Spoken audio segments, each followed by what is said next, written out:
우리 집은 이번에 해외로 가족여행 간다. 너네는 어디로 가는데? 우리는 한국으로 가족여행 가지. 쯔쯔, 요즘에 누가 아시아로 해외여행 가니? 우리 집은 스페인으로 가족여행 가는데. 한국도 볼 것도 많고 좋다고. 그래, 우리는 축구도 보고 맛있는 것도 많이 먹을게. 거품만 많은 한국 가서 잘 쉬다 오렴. 어휴, 짜증나. 싸가지 없는 녀석. 멕시코의 한 길거리에서 절친으로 보이는 두 사람의 대화에서 한 명은 여유있게 보이고 한 명은 무엇 때문에 속이 상했는지 얼굴이 붉어지며 씩씩거리고 있습니다.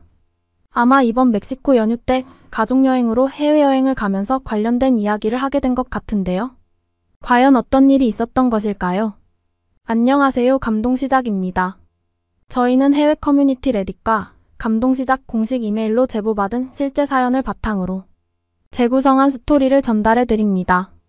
구독과 좋아요, 알림 설정은 영상 제작에 큰 힘이 됩니다. 각 단계별 멤버십 가입으로 브루이웃에 정기 후원이 가능하며 영상 수익은 브루이웃에게 전액 기부되니 끝까지 시청 부탁드립니다. 그럼 본격적인 이야기 시작하겠습니다. 안녕하세요. 반갑습니다. 한국 국민 여러분, 저는 멕시코에 사는 21살 여대생 안투나입니다. 제가 이렇게 글을 쓰는 건 제가 가족 여행을 통해 겪은 한국이란 나라에 대해 얘기하고 싶어서입니다. 그럼 바로 본론으로 들어가겠습니다. 그러니까 6개월 전입니다. 우리 아빠가 가족 여행을 가자고 제안하셨어요. 그리고 가족들에게 가고 싶은 여행지를 물었습니다. 먼저 아빠는 가족들의 의견을 듣고 싶다고 했습니다. 저는 당연히 세계 최고의 강대국이자 선진국인 미국을 가고 싶다고 했어요. 하지만 엄마는 미국에 한번 다녀오신 적이 있어서 일본 여행을 제안하셨고, 동생은 한국 여행을 제안했습니다. 그러니까 의견을 종합해보면 저는 미국, 동생은 한국, 엄마는 일본이었습니다. 저는 엄마와 동생의 의견 모두 이해가 안 갔습니다. 아니, 세계는 넓고 좋은 나라도 많은데 무슨 아시아 국가를 가겠다는 건지. 동생은 K-팝 때문에, 그리고 엄마는 온천 때문에. 그렇게 별것도 아닌 걸로 해외여행지를 정하는 엄마와 동생이 좀 이해가 안 갔습니다. 그렇게 각각 다 다른 나라를 희망지로 정했기에 아빠의 의견이 중요하게 되었죠.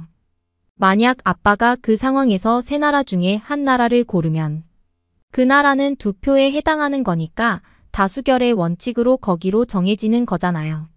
물론 앞서 세 나라와 다른 나라를 얘기하면 복잡해지는 거고요. 그런데 아빠는 한국을 선택했습니다. 결국 저는 어쩔 수 없이 한국에 가게 되었죠. 여행을 가기 전 친구들에게 맘 놓고 자랑을 할 수도 없었어요. 솔직히 한국에 가보기 전에는 한국이 그냥 그저 그런 나라인 줄 알았거든요. 물론 K-팝을 좋아하는 친구들은 한국에 가는 걸 부럽다고 말해주기도 했지만 하여간 저는 그다지 기분이 좋지 않았습니다. 그렇게 별로 기분이 좋지 않은 상태에서 저랑 좀 껄끄러운 사이인 친구가 있었는데요. 친구긴 하지만 저한테 은근히 라이벌 의식을 가진 그런 친구인데 본인은 가족들이랑 조만간 스페인 여행을 간다고 하는 겁니다. 그 시기가 우리 가족이 한국 여행 가는 시기와 비슷하더라고요. 바르셀로나에 가서 FC 바르셀로나 경기도 관람할 거라고 자랑을 하고 스페인 다녀오면 사진 많이 찍어서 보여주겠다고 자랑을 하더라고요. 그냥 그러려니 하고 있는데 제가 한국 여행 가는 걸 어떻게 알고는 저에게 이렇게 말하더라고요. 한국은 뭐 볼 거나 있냐고, 거긴 왜 가냐고 그렇게 은근히 약을 올리듯이 말을 하는데 진짜 열이 받았는데 꾹꾹 참았습니다. 거기서 화를 내면 지는 거니까요. 하여간 그렇게 내키지 않는 여행을 시작했어요. 그래도 한국의 인천공항이 너무나도 발전된 공항이라서 여행하러 온 기분은 나더라고요. 사실 제가 사는 멕시코에는 인천공항과 같이 크고 발달한 최첨단 공항은 없거든요. 인천공항은 미래공항 같은 최첨단 시설이었습니다. 하지만 저는 인천공항이 끝인 줄 알았습니다. 그게 무슨 소리냐면 공항만 웅장하고 화려하게 만들고 나머지는 그저 그런 나라일 거라고 생각했어요. 정말 솔직히 말하면 한국은 그냥 제가 사는 멕시코보다 살짝 더 잘 사는 나라 정도로 생각했거든요. 그건 완벽한 오산이었죠.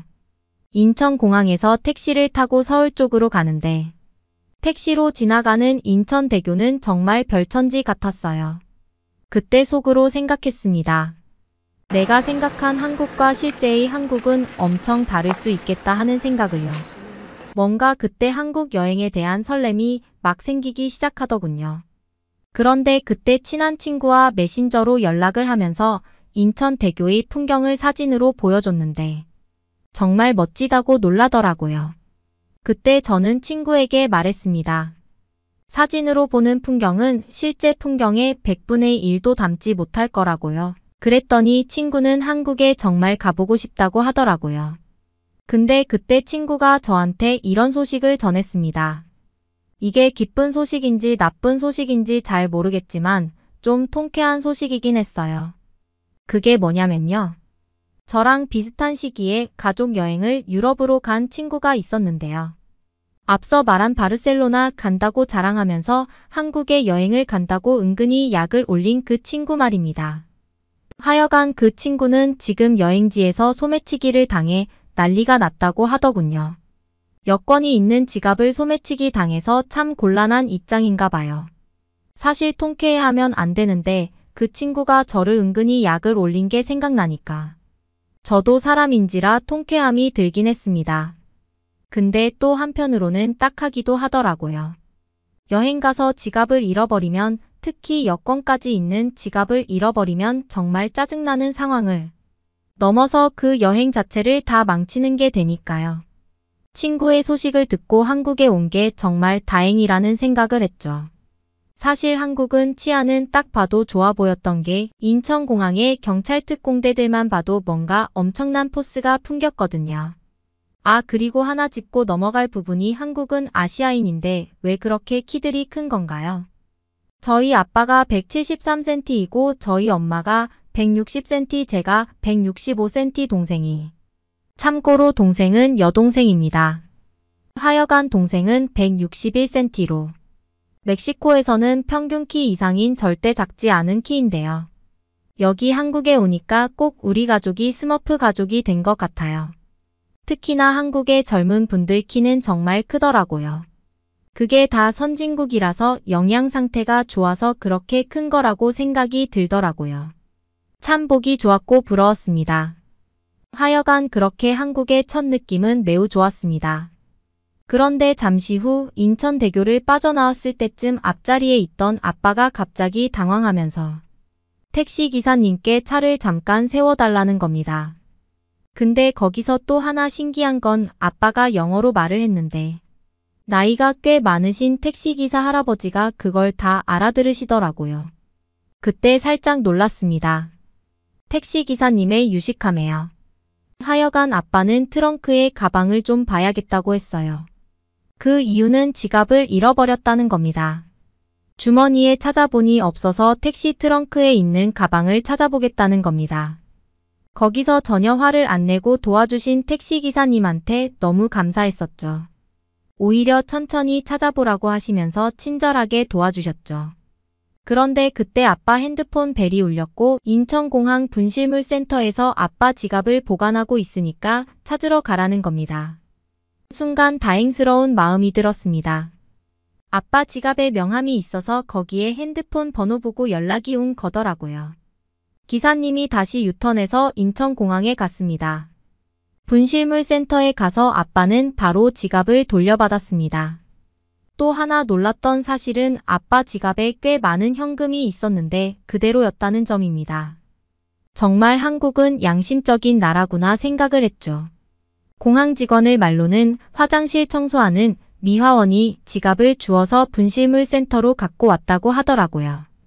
저희 아빠는 그 미화원 분에게 작은 보상이라도 하고 싶다고 했는데 그럴 필요 없다고 하는 겁니다. 인천공항 미화원 분들이 가끔 분실물을 가지고 오시는데 한 분도 그에 대한 보상을 받는 분은 없다는 겁니다.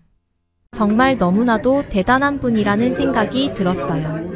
참 빠른 사람들이 많은 나라구나 생각을 했습니다. 그러고 보니 스페인에 간 친구는 소매치기를 당했는데 한국에 온 우리는 지갑을 실수로 잃어버려도 바로 무사히 찾고 정말 한국의 유럽보다 확연하게 선진국이라는 생각이 들었어요. 그렇게 다시 아빠의 지갑을 찾고 서울로 향했습니다. 서울 여행은 한국 여행의 필수 코스를 중심으로 돌아다녔어요. 한국 여행을 다녀오신 분들이라면 알다시피 명동, 광화문, 인사동, 남산타워, 한옥마을 등등이요. 그 코스에 공통점이 있었습니다. 곳곳이 다 깨끗하고 다들 친절하시고 특히 여행객들을 배려하는 게 보여서 정말 감사했어요.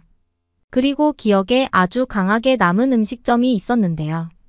남산에 올라가는 도중에 둘레길에서 한옥으로 지어진 아주 전통스러운 느낌이 강한 한식집에 들어갔는데 와 근데 반전이었던 부분이 주문은 키오스크로 하는 거였어요.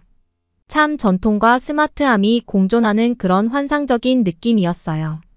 그 밖에 식당에서도 거의 대부분 키오스크가 있었는데 한글과 영어 등등 각각 따로 설정할 수가 있어서 메뉴도 너무 편하고 쉽게 고를 수 있었죠. 그리고 또 놀라웠던 부분이 뭐를 시켜도 다 맛있는 겁니다. 심지어 메뉴를 잘못 골라서 나온 음식까지 맛있었습니다. 각각의 개성이 다 다른 음식이 다 맛있는 게 너무 놀라웠어요. 그렇게 한국에서 첫째 날은 낮에는 명동을 중심으로 돌아다니다가 야간에는 서울시티 투어 버스를 타고 구경을 했습니다. 한국 여행을 가시는 분들은 꼭 서울시티 투어를 이용해 보세요.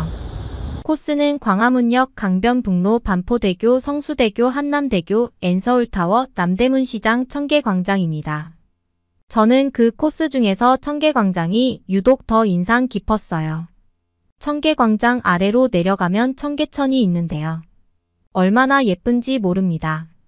가족들, 연인들, 친구들, 직장 동료로 보이는 사람들이 옹기종기 청계천에 모여서 이야기를 나누는 모습이 참 정감이 있어 보였습니다. 청계천 거기서 또 감동했어요. 청계천에 쓰레기 하나 보이지 않는 겁니다. 정말 한국인들은 대단하단 생각까지 들더라고요. 그렇게 한국에서의 첫날은 환상적인 여행이었습니다.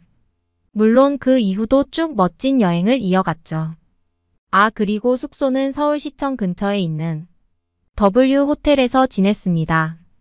5성급 호텔답게 정말 럭셔리한 호텔이었어요. 조식도 끝내주었고요. W 호텔에서 지내니까 마치 내가 대통령이라도 된 그런 기분이 들더라고요. 둘째 날은 강남도 가고 잠실도 갔습니다. 강남의 강남역과 삼성역을 갔어요.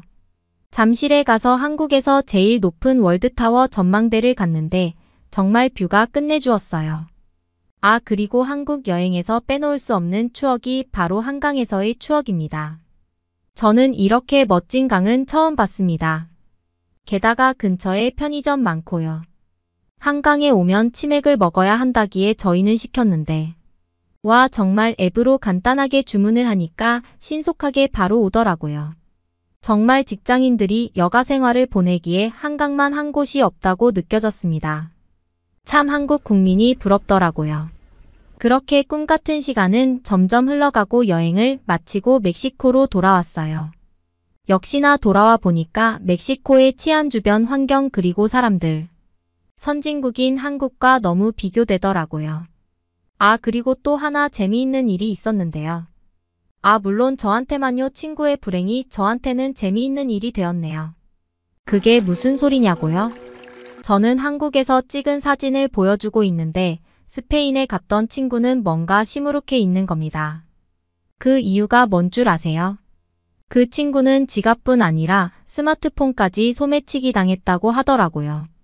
그러니까 친구들이 스페인에서 찍은 사진 보여달라고 하니까 짜증을 내더라고요. 에휴 그러게 왜 한국같이 치안이 좋은 나라를 안 가고 유럽을 간 건지. 하긴 저도 한국에 가기 전에는 한국이 얼마나 좋은 나라인지 몰랐으니까요. 하여간 한국 여행 갔던 저는 대성공이고 스페인 갔던 친구는 대실패네요. 또 가고 싶은 나라 한국 정말 다시 또 가는 행운이 있었으면 좋겠습니다. 오늘의 이야기는 여기까지입니다.